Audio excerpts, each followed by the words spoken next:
Good morning, Manitoba. I'm Larry McIntosh, and I'll be your host for the next hour and every Saturday morning from 8 to 9. Thanks for tuning in on 680 CJOB and via CJOB.com. Did you know if you missed an episode of Food and Friends, you can listen to it anytime at SoundCloud.com. It's very easy. Just go to SoundCloud.com and do a search for Food and Friends with Larry, then click on the show that you want to listen to. The last 108 episodes of Food and Friends are on SoundCloud.com right now, including last week's show with Domer Raphael, restaurant manager at Prairie 360 Skyline Restaurant and Lounge. The show is usually available on SoundCloud by Tuesday following the Saturday show. Again, just go to SoundCloud.com and do a search for Food and Friends with Larry. My guest this morning is Gordon Sinclair Jr., senior columnist at the Winnipeg Free Press. Good morning, Gordon. Good morning, Larry. See, columnist, I knew I was going to mess that. You're a writer. I mess up columnist all the time, actually. Usually writing it. How are you today? I'm okay, thanks. Thanks very much for being on the show. Oh, well, it's a great honor to be here. You know, and I've said this on the shows before, we've run into people. We ran into you at the Toronto airport. Right. Ran into you at the Winnipeg airport. You were picking up friends. Mm-hmm. Ran into you at a Sobeys store. Yeah. So we convinced you to come on the air because normally you're on the other side of you normally ask the questions. Yeah, it's my far more comfortable asking questions than answering them, as most of us are, I think. So for the next hour, I'm on this side of the table. That's right. So you're a writer for the Winnipeg Free Press. You've been doing it for a lot of years. Yeah. But I read in your bio, you've been in journalism for how many years? My lifetime, actually, because my dad was a journalist, and so I was born into it. And my brother was a journalist, and my uncle, and it's all there were. And so I was raised in that environment, in the good old days of journalism, of the typewriters and the pencils behind your ear, and you know, the hard drinking and camaraderie and competition. And it was a lot of fun watching my dad. And they all, you know, in those days, the guys all got along well. I mean, they competed with each other tough, just like hockey, I guess, in a sense. You got on the ice, and then, you know, after it's all over, you're friends. Very much so. That was the way it was in journalism of the day, or newspapers, as newspaper men, not journalists in those days. Not very many women, but that changed. So how did you start getting into journalism? Well, you know, again, osmosis was part of it, I think. But I loved sports as a kid. I wanted to be a sports writer. I wanted to be Jack Matheson when I grew up, and I ended up working for him eventually. Huh. But my dad, who was the assistant at that time, he became the assistant managing editor of the Free Press, and he got me a job as a 16-year-old copy boy in high school in the summertime at the Tribune. And when I was there, I started writing little squibs of sports things, sometimes about the leagues I was playing in, football or baseball, without me involved, of course. And it was just, you know, tentative little steps into writing. And eventually, when I was 18, I signed a professional baseball contract with the St. Louis Cardinals. They'd come up here because the Goldeyes, the original Goldeyes, had been a St. Louis Cardinal farm team until about 1964, I guess it was. It was 64, in fact. And this is 66 when I went out and tried out at the old Winnipeg Stadium. And so I was signed. So I played a little bit of baseball, until they found out I was an imposter. I was a right-handed thrower, not pitcher, because the pitchers know what they're doing. And then I came back, and by that time I already decided I wanted to be a sports writer. So I started in sports at the Free Press for about a year or so, and then moved on to out west, Edmonton and Vancouver, and so on. So your dad was in the business, and you said your brother was as well? Yes. And so it became a natural thing? But you kind of threw the baseball thing out there like it was not a big deal. I mean, it was... It was a big deal. I mean, it was a very big deal when I was going through it, for sure. I mean, most Canadian kids, especially at that time, don't get that opportunity. But when I was 14 years old, I didn't play Little League ball because I didn't think I was good enough, and I probably wasn't good enough. But I had an arm, which I didn't know. I mean, a throwing arm. and one day I was out in the park playing catch with a guy named Billy Moyer, whose dad was the Point League coach at Burkeville, who also happened to work at the Tribune in the composing room. And we were just playing catch in the summertime. He said, "I think you better come up for the baseball team." And that's when I learned I could throw the ball fairly hard. And that's what the scouts saw. They saw that I threw the ball hard. So where'd you go play some games? Well, I was signed to play originally in Cedar Rapids, Iowa, which I haven't yet to see. Oh, okay. What they do is you go down to spring training in Florida, and all the minor league teams, AAA, AA, and all the four A teams in that day all have the same. They all congregate in the same park, And they had 4 diamonds. And, you moved around and played different teams. And I got lucky and beat Sparky Anderson's team. Sparky Anderson would go on to be a Hall of Fame manager. So he took me with him to Modesto, California, where I promptly, in my debut in April of 1967, loaded the bases on walks, and that was my career, basically, in a nutshell. Came home, wrote some exams, and then I went back to the Northwest League and played there. But I hurt my arm right away as soon as I came back. Had me working out.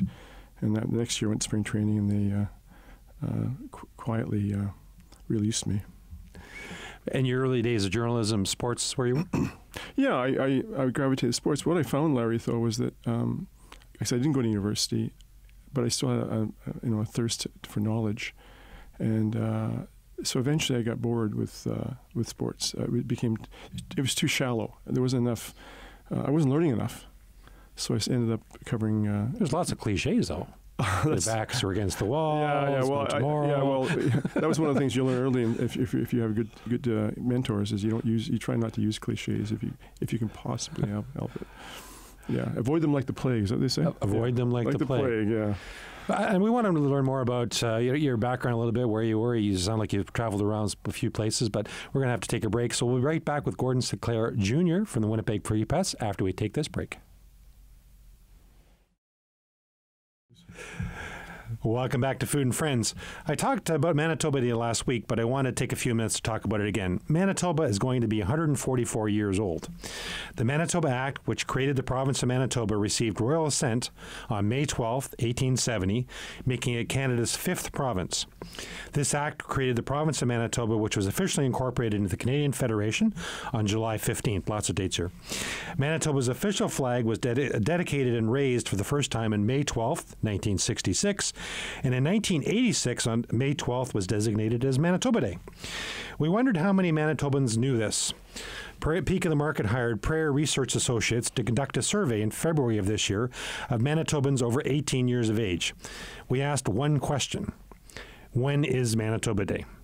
The results of the survey: out of 814 Manitobans surveyed, only 33 people, or 4%, knew Manitoba Day is May 12th. Despite Manitoba Day being around for 28 years, very few Manitobans know it even exists. It's obvious we need to get the word out that Manitoba Day is Monday, May 12th. I encourage you to take some time with your family and friends to think about what a great province we live in. I'm a very proud Manitoban, and I hope you are too. On Monday, May 12th, let's celebrate Manitoba's birthday. So we're back with Gord Sinclair Jr. from the Winnipeg Free Press. Did you know that May 12th was Manitoba Day? I was number 34. No, I'm lying. You were number 34. No, I wasn't. I had no idea. And shame on me. But more than shame on me, actually, shame on the province for not celebrating and letting us know. And the way to do that, of course, is declare a holiday, and everyone will know then. And the most common thing when you ask people about it is, is it a holiday? Well, no, if it's not a holiday, why would I know that, right? So that's the most common answer, honestly. But it's not. I mean, it's not really a valid. I mean, I was kidding. Yeah, absolutely. It's not really a valid answer. The valid answer is that the province hasn't advertised enough, hasn't let us know. We're not proud enough. Actually, I don't think we're, I spent some time in Alberta in the 70s, and I don't know if you've spent any time there, Larry, but they are proud of being Albertans. They call themselves Albertans. Absolutely. Edmonton and Calgary may have this great rivalry, and they do, and they're very different places, but they love being Albertans. And there's kind of an American sense of that, of patriotism about the province. So kind of like Texans in Texas. But no, it's true. And we don't. I noticed when I came back here in late 70s. There isn't that same kind of pride, and I think that's something that our government and all of us should be, generating that kind of pride. And I think, right, I think Manitoba, one of the things I love about Manitoba is we're humble people and, all those kind of things. So that's part of it. But I think we need to take pride, and we all, as I said on the show before, we have challenges in Manitoba, as every city and state does, right? Mm-hmm. Whether that's potholes or the weather issues or mosquitoes, everybody has something along that line, whether it's black flies in Northern Ontario. So everybody has challenges. There's nothing wrong with celebrating our province. And I quite often say, I don't get my birthday off, but I still celebrate. Well, not celebrate just the province, but you should, of course, geographically and different parts of it, and so on, and become more of a whole, and think of ourselves more of a whole. But celebrate ourselves as individuals more. I mean, there's some of that goes on, but I think that you look at the history of our province and what we've done over the years in social, being advanced in social issues, and also the people who grew up here Absolutely. and went on to great things, whether it's here or often abroad or in another part of the country. So I agree. We are humble, and that's a good thing. But I think we all there should be more of a sense of pride. And if anything, we tend to put ourselves down. So we talk about somebody, and we talk about the cold weather, and we talk about mosquitoes, which haven't been bad for a few years now. But instead of talking about all the positive things, whether that's the Human Rights Museum or whether it's the great summers we have, we tend to put ourselves down a little bit too. And I think that's changing to some extent because of the Human Rights Museum and because of other projects like the Jets coming back and so on, the zoo, and if you like zoos. But just the whole vibe of our trying to make ourselves more of a city that embraces everyone and has a big vision, a bigger vision than just what we had in previous years. The floodway not counting. Well, that was a big one in its time, and obviously absolutely. still is. So you had opportunities to live elsewhere outside of Manitoba. What brought you back? I know you lived out for a while. Well, I lived out from basically my 20s. I was in Alberta and BC for a short time, and also I spent 2 years in the Northwest Territories with the Edmonton Journal. But what brought me back was family and familiarity and housing prices of the day. But mostly it's the former. And when I came back to work for the Tribune and for Jack Matheson, my idol, and as a night sports editor. But when the Tribune folded in 1980, in the summer of 1980, I had to find a job like everyone else.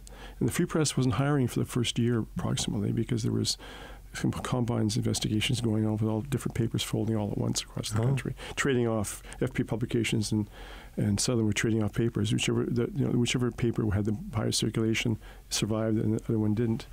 So there was a time when they had to sort of look into that, and nothing came of that, although it should have. And so eventually, I had offers in Ottawa and in Calgary. In fact, I had an offer the morning of the Tribune folding.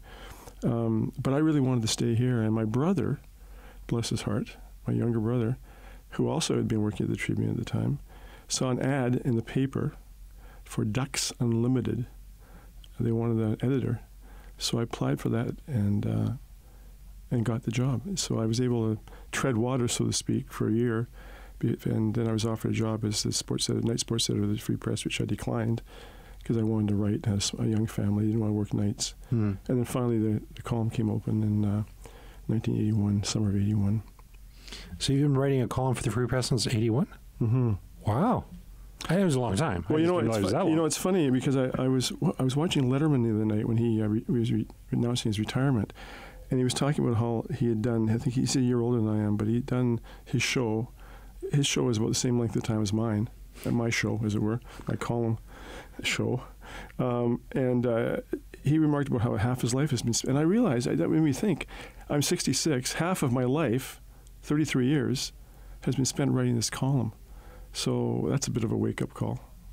We'll be right back after we take this short break. Welcome back to Food and Friends. We're back with Gordon Sinclair Jr. from the Winnipeg Free Press. Gordon, it's time for our recipe segment called Now We're Cooking. So hang on, here we go. Now, you don't need to write this recipe down, as it's today's recipe of the day at peakmarket.com and in the Winnipeg Sun. Sorry about that. Today's recipe is easy breakfast. Easy breakfast. And here's what you need for the recipe. 16 slices of bread, 10 thin ham slices, 10 slices of sharp cheddar cheese, 6 eggs, half a teaspoon of each salt and pepper, half a teaspoon of dry mustard, 1/4 cup of chopped onion, 1/4 cup of green pepper finely chopped, 3 cups of milk, half a cup of butter, and 1 cup of crushed cornflakes. Got all that? So far? Yeah. Place 8 pieces of bread in a 9 by 12 inch baking dish. Cover the bread with ham slices, and then lay the cheese slices on top and cover with the slices of bread. In a small bowl, beat the eggs and add the salt and pepper. Then add the dry mustard, onion, green pepper, and milk, and then pour the mixture over the bread. Cover and let stand in the refrigerator overnight. This is the easy part. In the morning, melt the butter and pour over the top. Then cover with the crushed cornflakes. Bake uncovered at 350 degrees for 1 hour. And this recipe serves 8. Again, this recipe of the day is at peakmarket.com and in the Winnipeg Sun. And all the recipes on the website or the newspaper have both metric and imperial measurements. And we're going to be right back with Gordon Sinclair Jr. from the Winnipeg Free Press after we take this break. Welcome back to Food and Friends. Sorry, Gordon, I had to mention that other newspaper, but That's you know, quite all right. Did you know the Peak of the Market's on Twitter? We follow us at Peak of the Market for recipes and Food and Friends guest updates. We have over 75,000 Twitter followers, and we'd love to have you follow us too. We're at Peak of the Market. My Twitter account is @Larry McIntosh. We're back with Gordon Sinclair Jr. from the Winnipeg Free Press. Are you on Twitter? No. You're not on Twitter? No. And we were talking in the last half hour. If technology's changed a lot since you've got in the business. Yes. So I have to ask you, do you still use a typewriter? Oh, no. Would you rather? Is that more of a writer's feel with a typewriter? No. The way I write, no. No. I need all the help I can get with on the computer, actually. No. I mean, romantically, I love it. I love the sound, of course. And I love the look. But and I remember the day. But no, I mean, this is what it is, and I'm glad it's that way for the actual process of writing. Yeah. And over your career, and it spanned 50 years because you were very young when you got into this business, you've seen tons of changes in newspapers, I was assuming. What have you seen that's happened over the years, other than the typewriter is obvious? But well, I mean, what I notice the most is what's happening now, and the Twitter, the Facebook stuff, the social media. And, of course, the comments on what you write about are in your face every day. And it goes for everybody in the newspaper. And so that's changed the feeling. I mean, the comments you see under the stories and columns today are the comments that you used to get periodically in brown envelopes without a return address.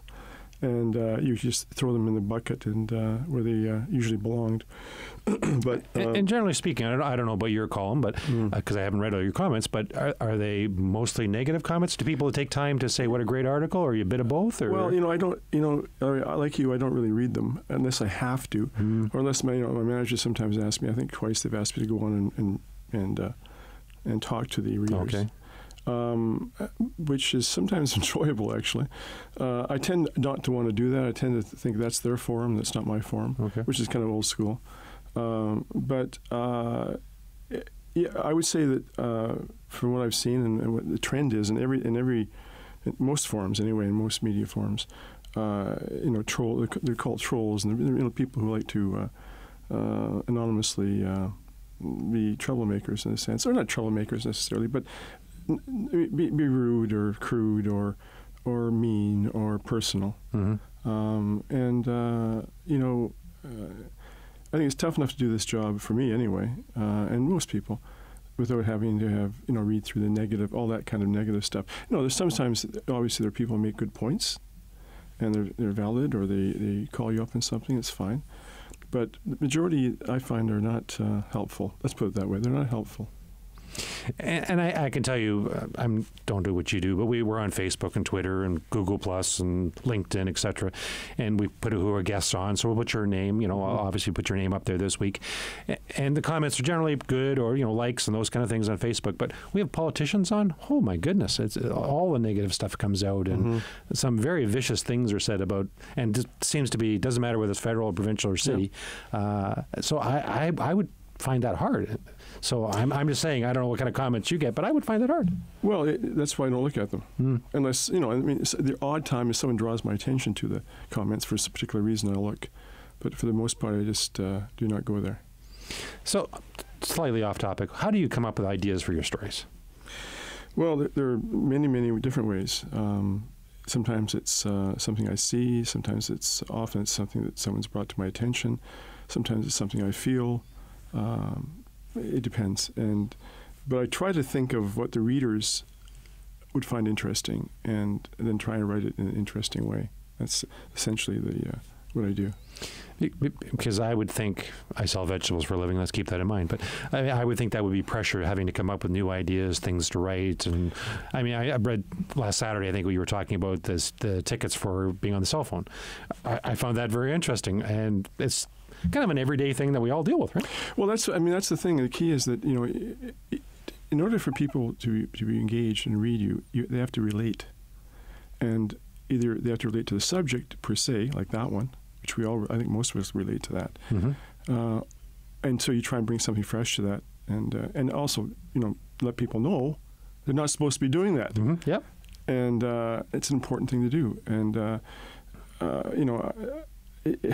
otherwise, I'll write about whatever people can relate to. Either you do it, as I mentioned earlier, you do it by choosing the topic they're interested in.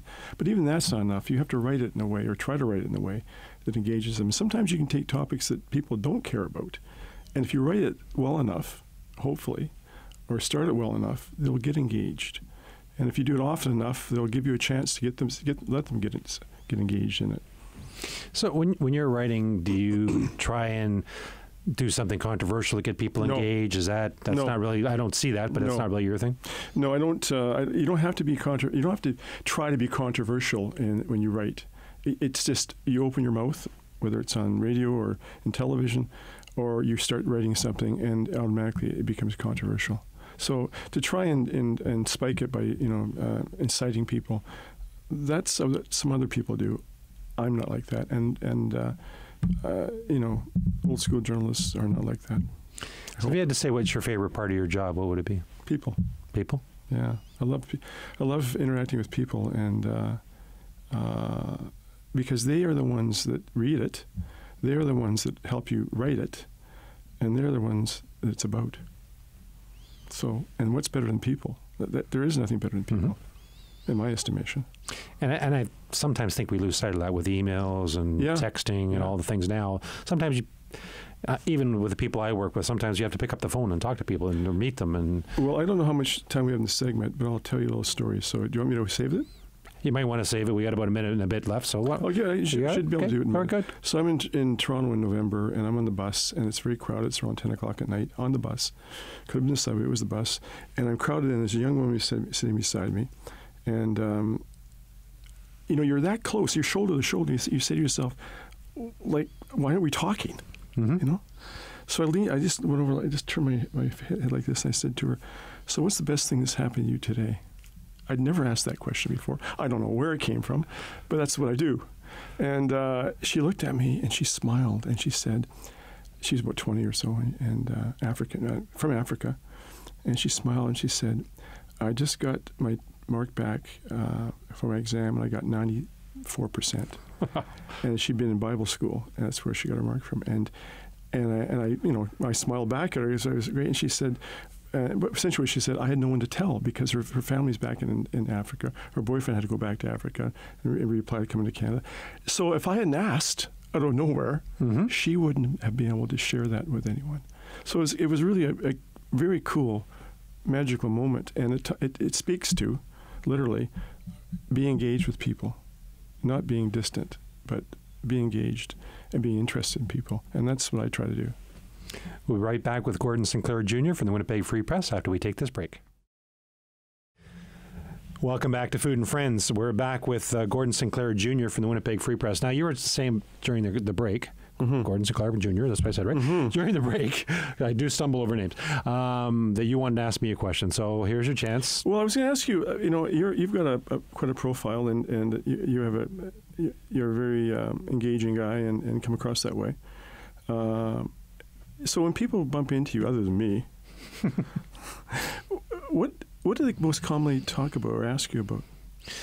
Oh, commonly they ask about. Well, sometimes they ask about vegetables. And it's amazing. We were fortunate enough to get down to Mexico for a holiday, and we were in the customs line going through the line, and a gentleman stopped Shelley and I and said, "Are you selling potatoes down here?"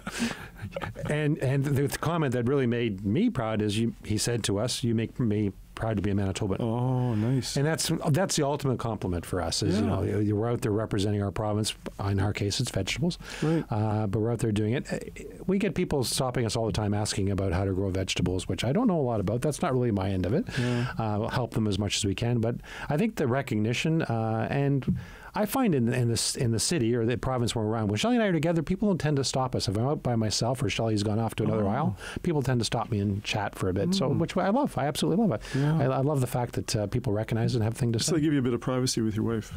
A little bit, I think so. And certainly I'm not a celebrity by any stretch of the imagination, but I've heard that from celebrities that come to our province and say, people kind of notice who they are, but they leave them alone, and we're respectful of that. And certainly Shelley and I love talking about our business because we both work together. Yeah. And we love what we do, and we're very fortunate. Indeed. So back to you. So you've lived all over Canada, Northwest Territories you mentioned earlier? Yes. How'd you like that? I loved it. I was in my early 20s, and I got to cover, my beat was 1.3 million square miles of the Northwest Territories, but I ended up, in those days, the pipeline inquiry was on, Mackenzie Valley Pipeline Inquiry. I ended up going from Alaska all the way to Greenland. Wow. And I spent a weekend in Greenland with Ed Schreier and Lily Schreier and Farley Mowat and Claire Mowat. We went up a fjord and into this fairy tale, it's not really a bed and breakfast. It used to be a sheep ranch, and they were just opening it that day. And that was a very interesting time. So you think of all your years in journalism. Who are the people that you've met that you remember the most? Just the people that I not the celebrities I meet, so-called celebrities. I hate that word, but anyway, people who are. You're one of them. You know that. No, I don't think so. No, the people who are famous. I'm not usually that impressed with. Not because they're not impressed necessarily. I like the people like Farron Hall, for example, who are real people, and not these other ones. I shouldn't say they're not real people, but people who you can relate to you and you can relate to them. There's no buffer of fame between you and them, and you get to know them and appreciate them. And I mean, some of my best friends are Winnipeggers and enemies. Both, eh? And you've also written at least one book, The Cowboys and Indians, The Shooting of J.J. Harper. That's one of the... Yes, that's the one I wrote, yeah. Yeah, that's the one you wrote? So far, yeah. You thinking of writing more? Well, yeah, I want to hopefully finish my book on Israel Asper. Just to finish it more than anything else. It's a great story, and to put a lot of work into it. And, when I retire, whenever that is... I'll pretend to write more books too. So you enjoy that format as well? I love it. You know what, Larry? I think you find with most writers, at least the ones I know anyway, research is what they love most because the writing is really tough. The research is fun, and it's sort of like when I research books. It's like you're reading the book before you've written it, and you know the whole story or as much of the story as you can find. You don't have to condense it and shape it and so on. It's just there in full. So research is, and you're always finding things, and it's like, unfolding of a mystery, and so it's great fun. I enjoy that the most of it all. So after you finish the book on Izzy Asper, you got another book you got in mind? You got something else you're thinking about, or? Well,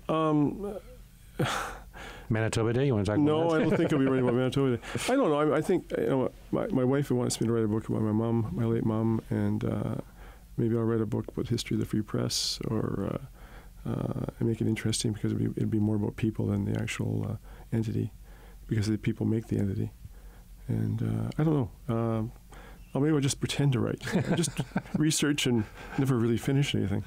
But there'll come a day, and they'll probably end up doing that because I don't know what else I do. That's all I can do really. You don't golf, or? Well, I mean, I swing a club. It's like sort of like I play baseball. And you've won over the years the National Newspaper Award 3 times. You won that? Yes. That's like the Pulitzer Award in Canada, right? That's our equivalent, I guess. Yeah. So yeah. Why didn't you bring that up earlier? I mean, I'd be talking about if I won an award like that. Well, you tend to, I was asked to write my bio for the Free Press for the web several months ago, and I kept on resisting doing that because it's very difficult for you to write about yourself. Anyway, that bio I sent you is the one that still isn't posted since October, and that's fine. But it's humbling to go back and write about yourself, and it's difficult to write about yourself in those terms. Yeah. But you write all the time, but it's about other people. Well, I write about myself sometimes, but it's not. You don't talk about. You don't tend to stroke yourself. And say, you won this and you won that. There's no room for that. I'm heading off in late May for another. I'm nominated again for a fourth time, which at my age, and given what I do, is pretty. It's pretty amazing. It's amazing for me because you always feel like you're as you get older. Can you still do it? Can you still do it? Can you still do Mm-hmm. it? So to have the affirmation from people who don't. My category was judged blind, so they don't know who you are. They don't know what city it's from, and that's pure and simple. And I understand that you don't want to come on the air here and talk about the awards you've won. That's why I brought them up, because I know you wouldn't. But to me, I mean, that's obviously you don't do it. That's not why you do your career. No. You do it for other reasons. No. But that's really a signal of your peers and the industry accepting, honoring you for what you've done over the years. Well, we take you for granted every day because we see you in the Free Press, but others are saying, wow, that's an incredible story, or the flood coverage that was done years ago, all those things. Yeah, it's a great honor to be, and a great celebration when you go to these. It's like an Academy Awards situation where they have a big dinner and they, 3 nominees, and then they throw the thing up on the screen of the different categories, and then whoever wins goes up and makes a speech, and it's very and you're with your peers from all over the country, some of the best or finest journalists in the country. So you don't get to do that very often, and when you get to do it, it's a great experience. We'll be right back after this break. My guest today has been Gordon Sinclair from the Winnipeg Free Press. Thanks, Gordon, for being on Food and Friends. Thanks, Larry. It's a lot of fun. Take care, and please don't forget to eat your veggies.